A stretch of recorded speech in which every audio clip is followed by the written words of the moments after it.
O Ministério da Economia confirmou nesta quarta-feira a ida do secretário especial de Produtividade e Competitividade, Carlos da Costa, para a Embaixada do Brasil em Washington, nos Estados Unidos. Então a gente conversa agora com ele para saber sobre as expectativas para essa mudança. Secretário, muito obrigado mais uma vez por estar aqui conosco na Jovem Pan. Bem-vindo. Quais são as expectativas para esse cargo? O que é possível fazer a favor do Brasil trabalhando nos Estados Unidos? Muito bom dia, Adriana. Muito bom dia, Tiago. É um prazer estar aqui com vocês. A criação desse escritório é um passo importante institucional no Brasil, no cenário internacional. Até antes da criação desse escritório, nós não tínhamos uma representação no exterior responsável por construir a nossa imagem entre os investidores, entre os empresários, entre aqueles que tomam decisões de investimento no país. Só para vocês terem uma ideia, a Colômbia tem 200 pessoas fazendo isso em Washington. Todos os países contam com essas missões, que não são missões diplomáticas, são missões de representação econômica para trazer recursos. E com isso, o Brasil foi perdendo relevância desde o início dos anos 2000 no cenário internacional de investimentos. Para vocês terem uma ideia, nós já tivemos 15% de investimento estrangeiro direto e por volta de 2015, esse número baixou para cerca de 6% e a gente vem tendo um pouco mais, um pouco menos. Esse ano cresceu um pouco, mas nós temos um potencial de dar um salto uma vez nós consigamos consolidar a imagem do Brasil como um destino seguro para investimentos a partir das mudanças que nós implementamos nos últimos 3 anos. Secretário, participa também dessa entrevista nosso comentarista de economia, Luiz Arthur Nogueira. Luiz.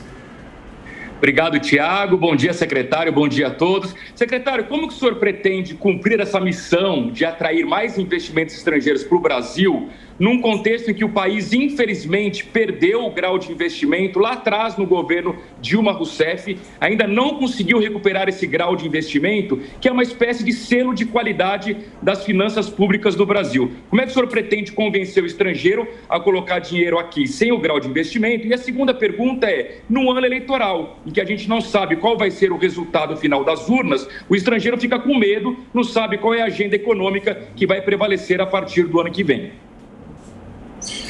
Olha, Nogueira, são perguntas excelentes e justamente por isso que a missão é difícil, o desafio é árduo, mas nós temos absoluta certeza que em face de todas as reformas que nós implementamos nos últimos 3 anos, lei do ambiente de negócios, lei de liberdade econômica, todos os marcos regulatórios, marco de telecomunicações, marco de saneamento, marco de ferrovias, lei do FUST, lei do Versat, eu podia aqui ficar 1 hora falando de tudo aquilo que foi feito. Esse é o governo certamente mais reformista, liberal da nossa história, comparável com aquilo que Roberto Campos fez lá quando era ministro. Foram muitas reformas no ambiente de negócio, as chamadas reformas microeconômicas, e isso ainda não foi plenamente percebido no exterior.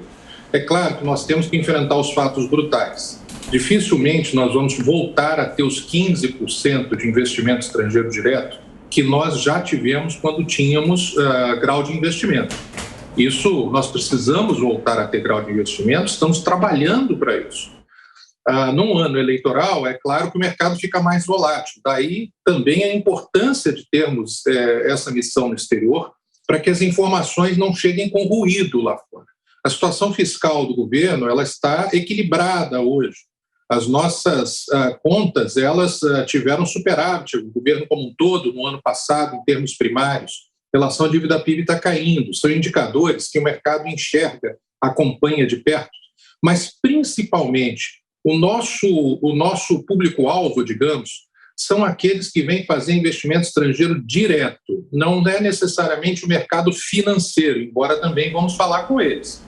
Mas as empresas, os fundos de venture capital, os fundos institucionais que buscam oportunidades em saneamento, buscam oportunidades em startups, buscam oportunidades nos setores industriais que hoje crescem, como, por exemplo, o setor automobilístico com mobilidade sustentável, o setor de semicondutores. Tem vários setores hoje que, quando o investidor tem uma visão de longo prazo e enxerga essa mudança do país para ser um ambiente melhor de negócios, ele vem e ele vem em grandes volumes.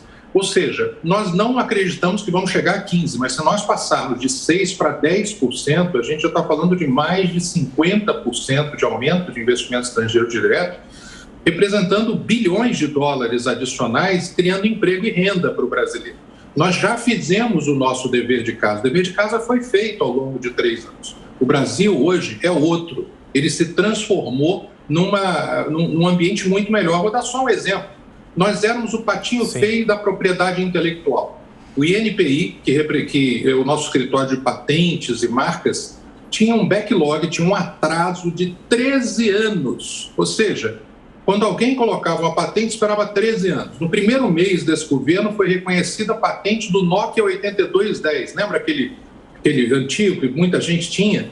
Já não tinha esse celular há muito tempo. O Brasil era criticado internacionalmente por não respeitar a propriedade intelectual. Na última versão do que nós vimos aqui, nós acompanhamos todo mês, nós já estamos acabando com esse backlog, sem contratar ninguém a mais. Além disso, nós ganhamos um prêmio por estar em 7º lugar como escritório de patentes mais inovador do mundo. Nós éramos o 56º. E para o investidor estrangeiro, o respeito à propriedade intelectual é muito importante. Sim. Todo esse dever de casa agora está começando a render frutos. Mas se nós conseguirmos promover todas essas transformações que já foram implementadas e a nossa segurança institucional, nós vamos receber muito mais do que nós já recebemos. São bilhões de dólares que hoje estão nos mercados internacionais buscando boas oportunidades e que ainda não viram esse novo Brasil. É sobre esse novo Brasil que nós vamos falar no exterior. E o senhor, o escritório, o secretário, tem bons contatos com integrantes do governo Joe Biden? Quem são essas pessoas? O escritório foi bem-vindo à presença do senhor aí nos Estados Unidos? Qual a imagem que o senhor imagina que a maioria dos norte-americanos tem atualmente do nosso país, da economia aqui no Brasil?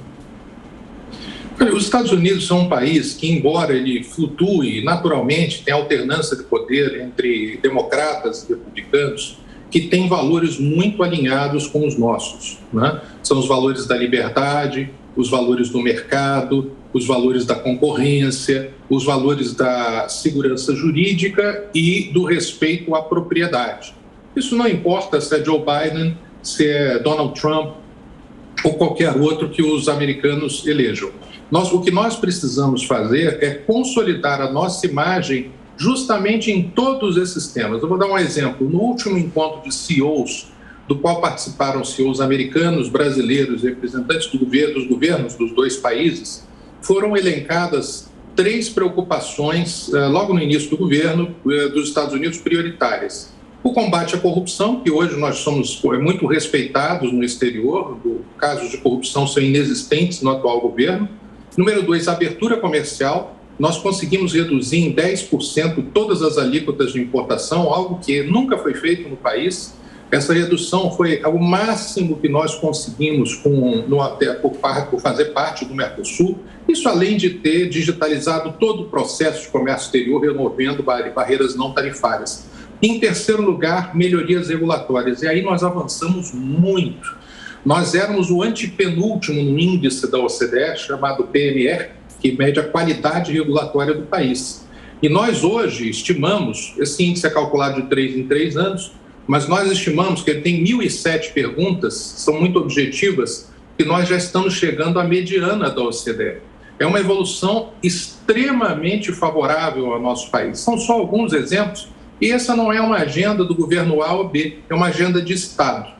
Os contatos são no Capitol Hill, no Congresso americano, os contatos são no governo, no ramo do executivo, de pessoas que querem investir nas Américas, que acreditam nas Américas, que acreditam no mundo ocidental como parte de um todo em que os mercados funcionam, em que o marco da lei funciona, em que a propriedade privada é respeitada e que, portanto, tem um potencial incrível de crescimento, desde que nós atuemos juntos. Nós falamos a mesma língua, nós somos parte do Ocidente, como o ministro Paulo Guedes fala o tempo inteiro.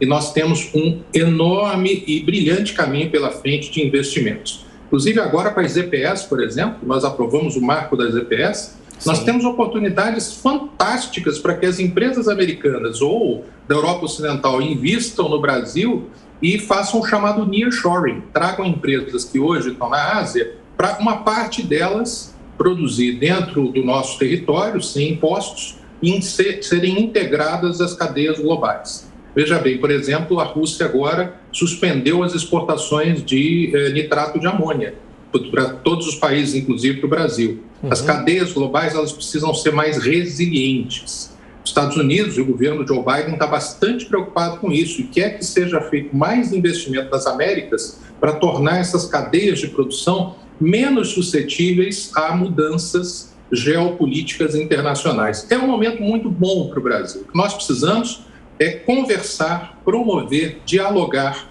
com investidores, com empresários, com empresas, com aqueles que decidem os bilhões de dólares da economia internacional para que eles tragam para o nosso país. Okay. Para que eles enxerguem que o Brasil é um Brasil novo, transformado e próspero. Secretário Carlos da Costa, muito obrigado pela atenção, pela gentileza. Boa sorte nesse novo cargo. Um abraço. Um abraço, muito obrigado a todos. Um bom dia a vocês e a seus ouvintes.